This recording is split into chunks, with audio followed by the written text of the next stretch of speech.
Dado também não adianta se você não souber que dado você quer. Ou seja, se você não souber fazer perguntas, se você não tiver repertório, se você não for humano. Não existe hoje uma reunião sem que haja uma pauta, sem que haja um briefing. Se eu vou ter que despachar qualquer processo com um determinado magistrado, eu tenho que ter o roteiro dos pontos-chave que num período de 1 minuto e meio a 2, eu tenho que chamar a atenção dele para isso. As ferramentas de low code, elas vão te permitir fazer um dashboard para apresentar resultado, vão te permitir criar até um aplicativozinho para o cliente acompanhar o processo. Sim.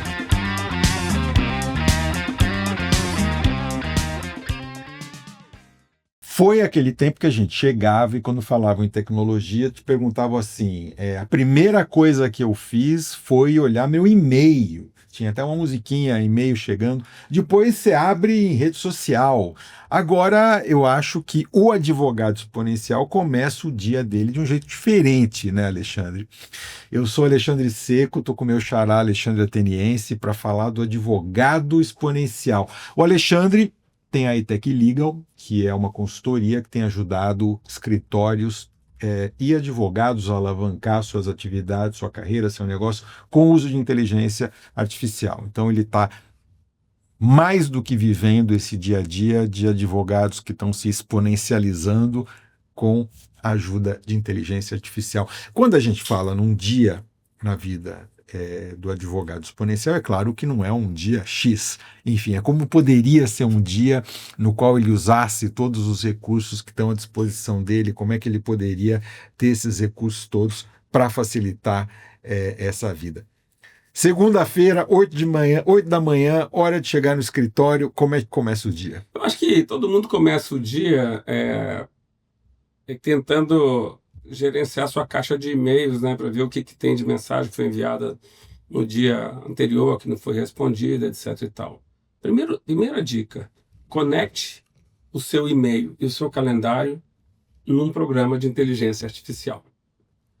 Então, eu particularmente uso um chamado Shortwave, mas agora já o ChatGPT 5 já está conectando, por exemplo, com o Gmail e com o Calendar. Então, isso vai virar uma tendência. Então, parei completamente de abrir caixa de entrada de programa de e-mail, isso já é coisa do passado, porque eu já chego e pergunto, organiza minha caixa de entrada.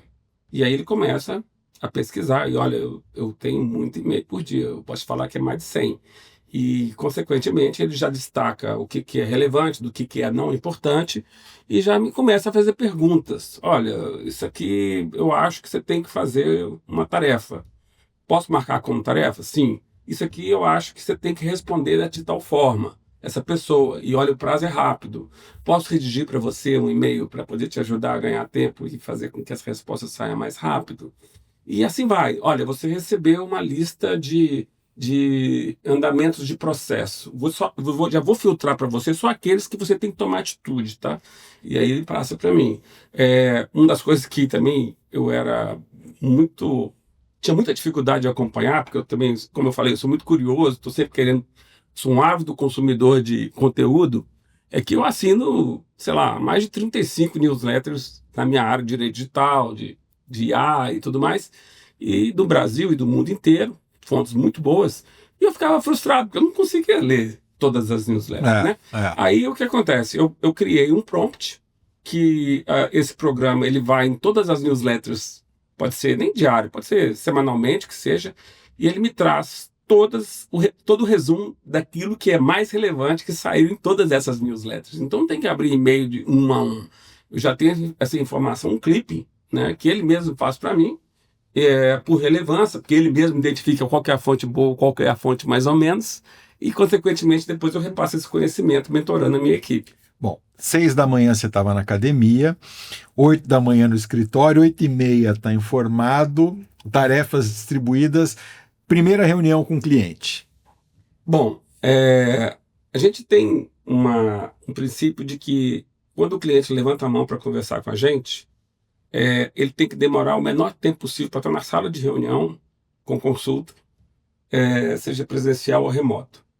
Nesse meio tempo, é muito importante, porque a inteligência artificial te propicia você faz, a partir do momento que você sabe o mínimo sobre o assunto que o cliente vem tratar com você, um documento, que é como se fosse um briefing, que a gente chama de registro de consulta, em que pessoas do escritório já sabem fazer um levantamento completo do perfil dessa pessoa, saber, por exemplo, se nos últimos dias ela esteve envolvida em algum tipo de escândalo, algo do gênero que teria sido motivo ensejador de marcar essa consulta, bem como, em razão do tema que ela vem tratar, nós já temos aquelas perguntas chaves que precisam ser apuradas na consulta para que a gente tenha a resposta do diagnóstico sobre qual é o serviço que a gente pode ou não oferecer para ele a partir do momento que a gente toma ciência da história, do problema. Então, qualquer reunião que começa, ela é gravada, com autorização dele, obviamente, e transcrita. Então, na medida do possível, se não tiver que fazer análise de outros documentos, para dar opinião se temos ou não temos que elaborar a proposta, na maioria das vezes a gente já consegue, por causa dessa preparação prévia, pesquisando no Perplexity, pesquisando na base de conhecimento que a gente já trabalhou nesse tipo de ação, até mesmo fazendo uma análise preditiva sobre como é que tem sido as tendências, qual tem sido a tendência da jurisprudência sobre aquele assunto, se a tese para poder enfrentar, ela é mais positiva ou negativa. Eu tento chegar no final da reunião e dizer, olha, pela minha experiência, o serviço que eu acho que é aplicável para esse caso seu é o serviço número 1, número 2, número 3. Faz sentido? Isso como escopo de serviço? Faz. Então tá bom. Então daqui a 24 horas você vai receber uma proposta. Então essa transcrição com o uso da IA eu já passo para uma outra pessoa e falo assim, esse aqui é o escopo de proposta. E essa proposta sai em 24 horas. Da mesma forma, já preparo um briefing para a minha equipe, porque caso tenha sido contratado... Ela já sabe o que fazer. Ela já sabe qual foi aquela estratégia de defesa que eu orientei o cliente que seria o razoável de seguir em frente. Agora conta pra gente essa parte de briefing e como é que você usa IA para lidar com a equipe, para colocar a equipe para remar para o mesmo lado. Mudamos a forma de nos preparar para as reuniões. Não existe hoje uma reunião sem que haja uma pauta, sem que haja um briefing. Se eu vou ter que despachar qualquer processo com um determinado magistrado, eu tenho que ter o roteiro dos pontos-chave que num período de 1 minuto e meio ou 2, eu tenho que chamar a atenção dele para isso. Agora, você não está falando de ferramentas específicas, você está falando de prompts, agentes, fluxos, não tem uma ferramenta... Não, isso é uma... Grave a reunião e gere um orçamento. E gere uma proposta, ou melhor. Não tem uma ferramenta, gravei a reunião, uma equipe trabalha assim. Existem ferramentas hoje, como por exemplo uma que eu uso, que é o Tactic, que ele te permite você gravar, já deixar preparado nessa ferramenta esse fluxo que você falou. Então, ou seja, é um prompt salvo.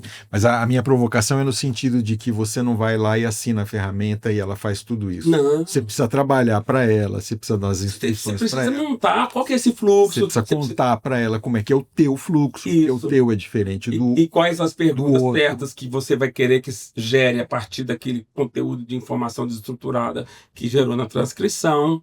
Entendeu? É aquela preparação prévia que a gente falou que parece que não existe, mas existe e leva muito tempo e leva muita cabeça, porque eu nunca fui programador, mas eu sempre fui um cara analista de processos, de situações, de problemas. Eu acho que nisso é que eu me desenvolvi bem ao longo desse período. Então eu estou sempre analisando como é que eu consigo fazer mais por menos. E na medida que eu já descubro um fluxo que funciona, ou seja, que eu reduzo o tempo, porque na minha área é assim, são problemas que acontecem de uma hora para outra. Então, se eu consigo fazer um bom papel numa reunião que eu me preparo bem, eu mostro minha autoridade, eu mostro segurança, confiança para o cliente, a chance de eu fechar o negócio é muito maior. Mas era assim que todo advogado deveria se portar. O problema é que... Faltava tempo. Faltava tempo. Então, assim, não é que a gente vai ver nisso tempo. que eu estou falando, não chega a ser uma coisa revolucionária. Mas o tempo, muitas vezes não, o tempo é o nosso maior inimigo. Mas o revolucionário é o fato de que você tem, se bem organizadas, ferramentas que podem fazer partes desse trabalho, como, por exemplo, pesquisar um tema específico, um assunto específico. E ao mesmo tempo entender que tudo é questão de performance. Porque se você consegue, aos poucos, mudar atividades essencialmente operacionais, abrir site, pesquisar e fazer uma série de questões que levam tempo pra caramba, né? Estruturar a informação, assim, assado, e substituir isso por um agente, ou seja, por um sistema que possa executar ordens sequenciais, entrando num site, entrando no outro, pegando informação, depurando essa informação, encaminhando por outros meios de comunicação, você está sobrando tempo para poder pensar no seu intelectual. Então imagina, olha, eu vou dar uma situação bem prática que acontece no dia a dia do advogado exponencial. Eu chego para uma reunião, muitas vezes estou trabalhando junto com outro escritório de advocacia no mesmo caso, e eu chego só com o meu plot, coloco em cima da mesa e começo a gravação. Eu não tenho que preocupar em tomar nota nenhuma. Eu estou vendo meu colega do lado com um bloquinho de notas, tomando anotação. Eu falo, não, preocupa não, amigo. Eu vou te passar toda a pauta, tudo direitinho no final. Para as pessoas terem uma noção um pouco melhor a respeito de ferramenta e a respeito daquele dia a dia, você tem ferramentas hoje de prateleira, ChatGPT, ubiqua a ferramenta, você vai lá, começa a fazer prompt e ele te responde. Dá mais um passinho adiante, você tem agentes. Enfim, você pode usar o ChatGPT para fazer agentes. Dá mais um passinho, você tem fluxos que integram ferramentas diferentes para chegar a um fim diferente. Ou a própria ferramenta. E você tem instrução de trabalho. E a instrução de trabalho é importante. Mais um passo você tem que cair no mundo ou de low code ou de code. Você vai codar de verdade. As ferramentas de low code, elas vão te permitir fazer um dashboard para apresentar resultado, vão te permitir criar até um aplicativozinho para o cliente acompanhar o processo. Sim. E você vai precisar codar algumas coisas caso você queira ter um resultado eventualmente usando uma API. Mas nesse dia a dia, a gente precisa chegar tão longe ou a gente consegue se virar com as ferramentas de prateleira? A gente se consegue virar com as ferramentas de prateleira. É óbvio que a gente não está satisfeito com isso, que a gente quer amanhã ir para uma ferramenta de low-code, fazer rotinas mais integradas, mais automatizadas. Agora, o que a gente não pode perder o foco é que o importante mesmo é o dado, é a informação. A gente tem que ter uma cultura de ter dado bom. Então, se a gente consegue se sair bem numa reunião, colocar para o cliente com clareza uma estratégia, é porque a gente fez preparação antes para ter informações boas, precisas, que mostrem para ele a nossa experiência. É isso que faz a diferença. Então não é botão mágico, é uma experiência que a gente de fato acumula ao longo do tempo, que somada às ferramentas de IA, a gente consegue trazer melhores resultados em menor tempo e com isso fazendo com que o timing chegue a ser inalcançável se você fizesse de uma outra maneira. Então agora eu acho que você deixou a deixa para o nosso próximo episódio e eu vou deixar a seguinte provocação aqui. Dado também não adianta se você não souber que dado você quer, ou seja, se você não souber fazer perguntas, se você não tiver repertório, se você não for humano. Eu perguntei outro dia, quantas perguntas você sabe fazer sobre física quântica ou campos eletromagnéticos? A gente sabe fazer, eu devo fazer umas 3, o que é física quântica. A gente, em temas para os quais não tem repertório, a verdade é que a gente não consegue ir fundo. Você continua raso, e esse é um paradoxo curioso, porque você está diante do maior manancial de informações e dados do mundo, se você não sabe o que você quer pegar, você não acha nada. Eu vou te colocar uma situação muito interessante. Já aconteceram 3 vezes no escritório que o cliente recebe a informação, sabe-se lá de onde, e ele já chega para mim com a petição pronta.